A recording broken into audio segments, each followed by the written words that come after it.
안녕하세요. 사연을 부탁해입니다. 오늘의 사연을 소개하겠습니다. 결혼 전 시댁에 첫 인사를 드리러 가던 중 차 안에서 남편이 조심스레 말했습니다. 우리 엄마가 조금 까칠하셔. 근데 말투만 그러신 거니까 너무 신경 쓰지 마. 까칠하시다니? 그러니까 결벽증이라고 할 정도로 엄청 깔끔하시다 보니까 말투도 좀 그래. 제가 고개를 갸웃했는데요. 그때 당시에는 깔끔한 게 뭐가 나쁘다는 건지 이해가 되지 않았거든요. 그런데 시댁에 도착하자마자 그 말의 의미를 알 수 있었습니다. 집은 빛이 반사될 정도로 반짝였고 먼지는커녕 생명체 하나 숨쉬지 못할 것 같은 느낌이었으니까요. 시어머님은 주방에서 요리를 하고 계셨는데 앞치마 머리수건에 마스크까지 쓴 모습은 마치 드라마 속 한 장면 같았습니다. 제가 잠시 멈칫하다가 주방으로 들어가 말을 꺼냈어요. 어머님, 저도 도울게요. 시어머님이 고개를 돌리며 단호히 말씀하셨어요. 아니다. 넌 손님이니까 그냥 앉아 있어라. 여보, 현준아, 얼른 와서 반찬 좀 옮겨. 그 말에 시아버님과 남편이 재빨리 일어나 준비된 반찬들을 상으로 옮기기 시작했습니다. 그 모습이 너무나 익숙해 보였는데요. 잠시 후 식탁에 차려진 밥상은 정갈하고 완벽했어요. 음식 하나하나가 감탄을 자아냈거든요. 그 모습에 무언가에 홀린 사람처럼 수저를 들었고 정신없이 밥을 먹었습니다. 첫 만남의 어색함도 시어머님의 차가운 말투도 음식 앞에서는 잠시 잊을 수 있었어요. 집으로 올라오는 길 남편이 슬쩍 웃으며 물었습니다. 음식 어땠어? 맛있었지? 제가 환하게 웃으며 고개를 끄덕였어요. 정말 맛있었어. 더덕은 특히 최고였어. 제 대답에 남편이 흡족한 표정을 지었어요. 그렇잖아도 더덕 따로 챙겨주셨으니까 어머님 아버님 가져다 드려. 집에 도착하자마자 엄마가 기다렸다는 듯 물었습니다. 어땠어? 괜찮았어? 엄마, 놀라지 마. 엄마가 저를 가만히 보더니 다급한 목소리로 다시 물었어요. 왜? 혹시 무슨 일 있었던 거야? 제가 잠시 뜸을 들이다가 진지한 표정으로 입을 뗐어요. 아무리 생각해봐도 어머님이 외계인인 것 같아. 아니면 엄마가 외계인이던지. 엄마가 어리둥절한 얼굴로 저를 빤히 쳐다보며 다시 물었어요. 뭐? 갑자기 무슨 외계인이야? 제가 심각한 표정으로 고개를 끄덕이며 말을 이어갔어요. 가보니까 집이 엄청 깔끔하더라고. 사람이 사는 집 같지가 않았어. 집에 먼지 한 톨이 없고 주방에서도 머리수건에 마스크까지 쓰고 요리를 하시더라니까. 그런데 우리 집에 들어오니까 갑자기 내가 다른 세계에 온 것 같은 느낌이야. 엄마, 같은 주부인데 어머님이랑 엄마랑 차이가 너무 나는 거 아니야? 그래서 곰곰이 생각해봤는데 내가 내린 결론은 엄마가 지구를 오염시키러 온 외계인이 아닐까 하는 생각이 들었어. 엄마가 저를 노려보다가 손을 들어 등짝 스매싱을 날렸습니다. 이게 엄마를 놀려먹고 있어. 제가 비명을 지르며 도망쳤는데요. 그러다 거실에서 웃고 있는 아빠를 보며 말했어요. 아빠, 아무리 생각해봐도 엄마는 외계인이 분명해. 아직도 김치찌개를 아빠보다 못 끓인다는 건 말이 안 되는 거잖아. 외계인이 변신해서 우리랑 사는 게 분명해. 제 말에 아빠랑 동생이 배를 잡고 웃었습니다. 엄마가 삐친 얼굴로 저를 노려보며 팔짱을 꼈는데요. 시어머님이 싸주신 더덕을 꺼내며 말했어요. 외계인씨, 이건 지구인이 만들어준 진짜 지구 음식이야. 이거 먹어보고 지구인 음식 좀 더 연구해봐. 제발 우리도 지구인 음식 좀 먹고 살자. 아빠가 더덕을 한 입 베어 물더니 감탄하며 말했습니다. 진짜네. 진짜 지구인 음식이네. 외계인씨, 우리 지구인들은 이런 걸 먹고 산다니까. 외계인씨도 한번 먹어봐. 아빠가 엄마 입에 더덕을 넣어줬고 엄마가 오물오물 씹더니 작은 목소리로 입을 뗐어요. 진짜 맛있네. 어쩜 이런 맛이 나지? 거봐. 외계인도 지구인 음식 먹으면 이렇게 행복해지잖아. 그니까 앞으로는 제발 지구인이 먹는 음식 좀 먹어보자. 제 말에 가족 모두 큰 소리로 웃음을 터뜨렸습니다. 잠시 후 엄마가 궁금한 듯 물었습니다. 깨끗하고 음식도 잘하면 거의 완벽한 거 아니야? 제가 고개를 갸웃하며 대답했어요. 어머님이 약간 결벽증 같은 게 있으신 것 같아. 그리고 말투도 좀 쌀쌀맞다고 해야 하나? 그런 거 보면 우리 외계인 씨가 훨씬 나은 것 같아. 엄마가 피식 웃더니 말했어요. 그래도 음식까지 싸서 보내주신 거 보면 나쁜 분 같진 않네. 그런가? 난 겉으로 착한 척하면서 아부 떠는 사람보다 그냥 있는 그대로 솔직한 사람이 더 좋더라. 그렇다고 너한테 무리하거나 그러신 건 아니잖아. 제가 조용히 고개를 끄덕였어요. 그런 건 전혀 없었지. 그럼 됐네. 엄마가 볼 때는 괜찮은 분 같아. 그 말에 제가 어이없다는 듯 물었어요. 얼굴을 본 것도 아닌데 엄마가 어떻게 알아? 엄마가 자신만만한 표정으로 대답했습니다. 현준이만 봐도 알 수 있고 음식 맛을 보니까 확신이 생겼어. 그 말에 더 이상 아무 말도 하지 못했는데요. 엄마가 왜 그런 확신을 가지는지는 잘 알 수 없었지만 엄마는 항상 시어머님이 좋은 분이라며 편을 들었습니다. 엄마가 그런 말을 할 때마다 이상하게도 안심이 됐고 마치 보이지 않는 믿음이 한 겹 쌓이는 기분이었어요. 결혼 후 신혼여행을 마치고 시댁에 인사를 갔을 때 시어머님이 이부자리를 정성껏 준비해 주셨어요. 그날 밤 우리는 깨끗하고 보드라운 이불을 덮고 잤지만 다음날 아침 예상치 못한 일이 일어났습니다. 아침에 거실로 나가자마자 시어머님이 남편에게 말했거든요. 현준이는 니들이 덮고 잤던 이불 바로 세탁해서 건조기에 돌려. 남편이 머쓱한 표정으로 대답했어요. 네, 알겠어요. 머리를 긁적이던 남편이 이불을 들고 세탁기로 향했는데요. 이어 방청소까지 자동으로 하는 모습에 약간 놀랐습니다. 다행히 시어머님은 제게는 아무것도 시키지 않으셨지만 어딘지 모르게 마음이 불편했어요. 그날 시어머님이 싸주신 반찬을 한가득 들고 친정으로 갔는데요. 남편과 아빠가 마트에 간 사이 엄마에게 조심스레 말을 꺼냈습니다. 엄마, 시어머님 진짜 결벽증이 맞는 것 같아.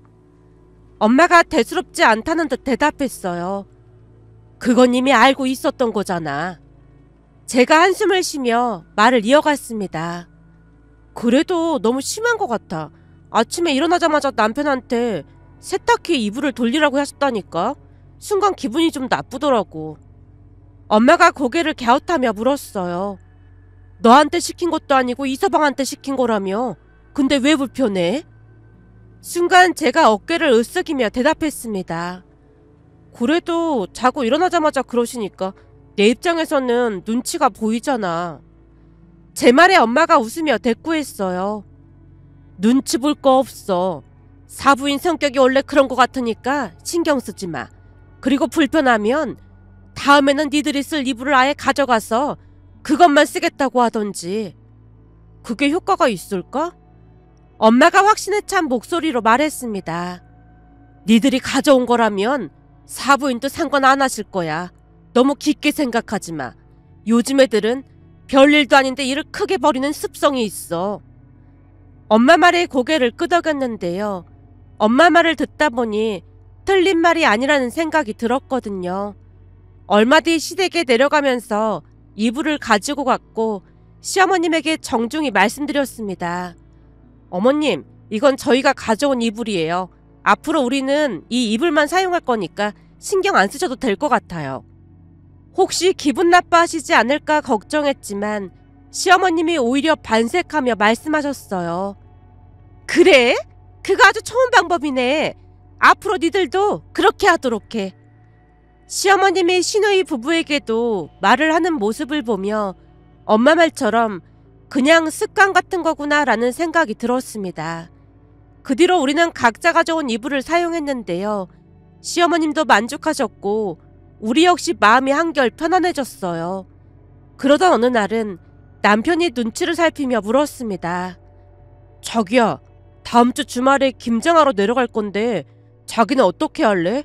같이 가는 건 무리겠지? 제가 눈을 동그랗게 뜨며 되물었어요. 김장하러 꼭 가야 해? 남편이 손사래를 치며 대답했습니다. 아니, 꼭 그렇다는 건 아니고 자기가 가기 싫으면 나만 가도 돼. 말이 되는 소리를 해. 자기 혼자만 가면 내 입장이 뭐가 되겠어? 근데 나 김장 한 번도 안 해봐서 뭘 어떻게 해야 하는지 모르는데 어떡하지? 남편이 어깨를 으쓱하며 대답했어요. 부담스러우면 진짜로 안 가도 돼. 엄마도 굳이 같이 올 필요 없다고 하셨어. 그러니까 나만 내려갈게. 우리 집은 김장을 전부 같이 하니까 나는 꼭 가야 하거든. 남편이 걱정하지 말라며 몇 번이나 말을 했지만 괜히 불편한 마음이 들어 엄마에게 전화를 걸었습니다. 엄마, 어떡해. 다음 주에 시댁에서 김장한대. 역시나 엄마가 별일 아니라는 듯 대답했어요. 그래서 뭐가 문제야? 엄마도 알다시피 나 김장 한 번도 안 해봤잖아. 근데 시댁에 내려가서 뭘 어떻게 해야 할지 모르겠고 괜히 걱정이 되니까 그렇지. 김장을 하러 내려오라고 하신 거야? 제가 고개를 저으며 대답했어요. 아니, 그런 건 아니고 남편 혼자 오라고 했다는데 내가 안 가면 좀 그럴 것 같아서. 엄마가 길게 한숨을 쉬며 말했습니다. 사부인께서 이서방 혼자 와도 된다고 하셨다며. 사부인이 너를 배려해서 그러는 건데 뭐가 불만이야? 불만이라기보다는 김장을 해본 적이 없으니까 걱정이라는 거지. 그리고 난 어차피 시댁 김치 먹지도 못할 것 같은데 굳이 김장을 하러 갈 필요가 있나 싶어서 그렇지. 김장을 해본 적이 없으면 처음이라고 솔직히 말하면 되지. 근데 김치를 못 먹는다는 말은 또 무슨 말이야? 그게 시댁 김장김치에는 명태를 넣는데 난 생선 안 좋아하잖아. 안 좋아해도 이서방을 생각한다면 노력은 해봐야지. 내가 전에 매운 갈비찜 했는데 너무 맵게 돼서 이서방의 눈물까지 흘리면서 먹었던 거 기억 안 나? 네가 생선 알러지가 있는 것도 아니고 비린 맛이 싫어서 그런 거라면 안 먹으면 될 거 아냐. 중요한 건 네가 배우려는 태도를 보이고 노력하면 사부인도 그 마음을 더 중요하게 생각하실 거야. 조금 전에도 말했지만 권리를 요구하려면 그에 맞는 의무도 다 해야 하는 법이야. 엄마의 말에 저는 더 이상 핑계를 댈 수 없었습니다. 알았어. 가서 최선을 다해볼게. 너도 알다시피 엄마는 맞벌이를 하다 보니 바쁘기도 했고 외할머니랑 할머니 두 분 다 일찍 돌아가셔서 김장을 배울 시간도 없었잖아. 근데 사부인은 음식 솜씨도 엄청 좋잖아. 니들도 알다시피 엄마는 음식 솜씨가 영 아니잖아. 근데 그런 좋은 기회가 어딨겠어. 나중에 아이 낳았는데 나처럼 맛없는 음식 먹일 거야? 그러니까 배운다는 생각으로 열심히 하고 와. 엄마의 말을 들으며 문득 남편이 떠올랐습니다. 요리 솜씨가 없는 엄마가 손수 만든 음식을 맛있게 먹어주던 남편에게 고마운 마음과 미안한 마음이 동시에 들었거든요. 그에 비해 저는 싫은 것은 그냥 피하기 일수가 아니었나 싶었고 결심이 서는 데는 오랜 시간이 걸리지 않았습니다. 소파에 앉아 TV를 보던 남편에게 망설이다가 조심스레 말을 꺼냈어요. 자기야. 왜? 나도 김장할 때 내려갈게. 남편이 잠시 제 얼굴을 바라보더니 고개를 저었어요. 아니야. 불편하면 안 가도 돼. 가족인데 불편하다고 계속 피할 수는 없잖아. 나도 김장을 배워둬야 할 것 같고 말이야. 생각해보니 자기는 항상 노력했는데 나는 그러지 못했던 것 같아. 그래서 이번에는 가서 그런 노력 한번 해보고 싶어. 남편이 잠시 침묵하다 물었습니다. 진심이야? 그럼 진심이지. 생각해보니 어머님 말투가 조금 쌀쌀맞긴 해도 나한테 시집살이 시키신 적 한 번도 없잖아. 그런데 내가 너무 피하기만 했던 것 같아. 이제 결혼했으니까 나도 노력은 해야지. 남편의 눈이 조금씩 밝아졌습니다. 그럼 어머니한테 이번에는 명태 넣지 말고 김장 해보자고 해볼까? 아니야, 그것도 괜찮아. 나 하나 때문에 그동안의 전통을 바꾸는 건 아닌 것 같아. 근데 그렇게 비리고 그렇진 않다며. 남편이 웃으며 대답했습니다. 그렇긴 해. 오히려 김치가 시원하고 맛있어. 남편의 얼굴이 한결 밝아졌습니다. 얼마 뒤 시댁에 도착했을 때 김장을 준비하는 시부모님과 시누이 부부는 마치 식품위생 품질 관리하는 직원처럼 단정한 복장을 하고 비장한 표정으로 분주히 움직이고 있었어요. 그 모습에 제가 얼어붙어 있자 시어머님이 놀라서 물었습니다. 현준이 혼자 오는 거 아니었어? 놀란 표정으로 저를 바라보던 시댁 가족들 앞에서 제가 쭈뼛거리며 조용히 말을 꺼냈어요. 사실은 우리 엄마가 외계인이다 보니까 김장을 해본 적이 한 번도 없어요. 사부인이 외계인이라니 그게 무슨 소리야? 시어머님이 의아해하며 물었습니다. 음식을 하도 못해서 엄마 별명이 외계인이에요. 잠시 정적이 흘렀고 고 시댁 가족들이 고개를 돌려 웃음을 참느라 애쓰고 있었어요. 그때 시어머님이 조용히 입을 열었습니다. 김장 처음 해보는 거면 힘들 수도 있으니까 쉬엄쉬엄 하도록 해. 무리하면 몸살 날 수도 있으니까. 작은 방에 가면 준비된 게 있으니까 철저히 준비하고 나오렴. 남편과 함께 작은 방으로 들어가 앞치마와 머리수건, 팔토시까지 무장하듯 차려입고 나왔습니다. 그 순간 시댁 가족들의 비장한 표정을 보며 저도 자연스럽게 마음을 다잡았는데요. 김장은 생각보다 체계적이었습니다. 시어머님이 지시를 내리면 시아버님과 시누이 부부 그리고 남편이 마치 훈련받은 군인들처럼 일사불란하게 움직였거든요. 저는 그저 옆에서 재료를 건네거나 작은 일을 도울 뿐이었어요. 시댁 가족들의 호흡은 완벽했습니다. 그렇게 김장이 끝나갈 무렵 시아버님이 삶은 수육이 등장했고 고소한 향기에 저도 모르게 눈이 커졌어요. 한 입 먹어본 순간 놀라움이 밀려왔습니다. 진짜 맛있어요. 비법 좀 알려주세요. 제 말에 시아버님이 웃으며 말씀하셨고 제가 휴대폰으로 녹음까지 하고 있자 시부모님이 조용히 미소 지으셨어요. 다음날 시어머님이 김치통 4개를 트렁크에 실어주시며 말씀하셨어요. 사돈댁은 김장 안 하신다고 하길래 조금 담아봤어. 드시고 입맛에 맞으면 말씀하시라고 해라. 김치 많이 있으니까. 그 말에 감사 인사를 드리고 친정으로 향했는데요. 친정에 도착하니 엄마가 기다렸다는 듯 말했습니다. 너한테 김치 가지고 온다는 소리 듣자마자 수육 삶았어. 김장김치랑 수육이 그렇게나 잘 어울린다고 하잖니. 김치통을 열자 붉은 양념에 맛있게 버무려진 김치가 눈에 들어왔습니다. 그런데 뭔가 이상했는데요. 명태가 보이지 않았어요. 제가 김치를 들쳐 헤집어가며 속을 확인하다가 중얼거리듯 말했습니다. 명태가 없네? 너 지금 뭐 하는 거야? 김치 속을 왜 헤집어놔? 명태가 없어서 이상해서 그렇지. 남편을 돌아보며 물었어요. 자기야, 명태가 왜 없지? 전에 자기가 생선 안 좋아한다고 어머니한테 말했거든.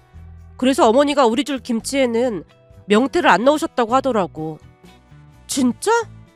싫어하는 음식을 굳이 먹는 건 고역이라고 하시더라고. 사실 엄마도 처음에는 생선이나 회 같은 거 안 좋아하셨대. 근데 전에 할머니가 시집살이를 엄청 시키셨다나 봐. 그러면서 몸에 좋은 생선을 왜 안 먹냐고 구박도 많이 하셨대. 사람마다 취향이 다르기 마련인데 그걸 이해 못 해주신 거지. 결국 할머니가 하도 난리를 치시니까 회를 억지로 드셨다는데 먹다가 구역질도 하셨다나 봐. 그 모습을 보고 할머니가 불같이 화를 내셨다고 하더라고. 그러다 보니 우리가 먹을 김치에는 명태를 안 넣으신 것 같아. 남편의 말을 들으며 멍하니 김치를 바라봤는데요. 대부분의 시댁은 자신들의 방식을 따르지 않으면 이상한 사람 취급한다는 이야기를 많이 들었기에 시어머님의 배려에 많이 놀랄 수밖에 없었습니다. 그날 김치를 수육과 함께 먹으며 다름을 인정하고 배려하는 법을 다시금 배울 수 있었습니다. 다르다는 이유로 누군가를 이상한 사람으로 치부하는 것이 아니라 그 다름을 존중하고 함께 살아가는 것이 정말 중요하다는 것을 깨달았으니까요. 시간이 지나 저는 임신을 하고 출산을 했습니다. 출산 후의 삶은 전쟁 같았는데요. 밤낮이 뒤바뀐 아이의 울음소리에 하루하루가 흐릿했거든요. 거기다 출산을 했지만 시부모님이 그다지 관심이 없다는 사실에 왠지 모를 서운함이 마음 한구석에 자리 잡고 있었어요. 그러던 어느 날은 남편이 2주간의 출장을 떠나게 되었습니다. 홀로 육아를 해야 한다는 사실에 마음이 무거웠지만 어떻게든 버텨내야 했기에 마음을 다잡았는데요. 며칠 뒤 시어머님에게서 전화가 왔습니다. 우리 이번 주 주말에 올라갈까 하는데 괜찮겠니? 예상치 못한 연락에 순간 당황했습니다. 이번 주요? 그이 출장 갔는데 괜찮으세요? 손주 보러 가는 건데 현준이 출장한 거랑 무슨 상관이라고 그래? 혹시 우리가 올라가는 게 불편해서 그렇니? 아니에요. 그런 건 아닌데 제가 혼자 애 보면서 잘 못 챙겨드릴 것 같아서요. 우리 먹을 건 우리가 알아서 할 테니까 걱정하지 마라. 전화기 너머 시어머님의 싸늘한 목소리에 왠지 모를 서운함이 느껴졌습니다. 결국 전화를 끊자마자 엄마에게 전화를 걸었어요. 엄마, 비상사태야. 이번 주 주말에 시부모님 올라오신대. 엄마가 와서 도와줘. 이번 주 주말에 이모네랑 제주도 가잖아. 하필 이번 주에 가고 그래. 네 출산 때문에 벌써 몇 번이나 미룬 여행이잖아. 엄마의 말을 듣고 속이 답답해졌어요. 그럼 나는 어떡해. 집도 엉망인데. 애 키우는 집이 다 그렇지. 내가 보기에 사부인이 그런 걸로 뭐라고 하실 분이 아니야. 그러니까 너무 걱정하지 마. 그렇게 주말이 되었고 시부모님이 도착하셨는데요. 현관문을 열자마자 제 얼굴을 보며 시어머님이 말했습니다. 보니까 잠을 한숨도 못 잔 것 같은데 민찬이는 우리가 봐줄 테니 들어가서 좀 쉬어라. 밥은 먹었니? 아직 못 먹었어요. 시어머님의 얼굴에 걱정이 스쳤습니다. 낮과 밤이 바뀌어서 힘들 텐데 고생이 많구나. 그럼 내가 금방 밥 차려줄 테니까 먹고 들어가서 쉬어. 곧 시어머님이 정성스레 준비해온 반찬들로 밥상이 차려졌어요.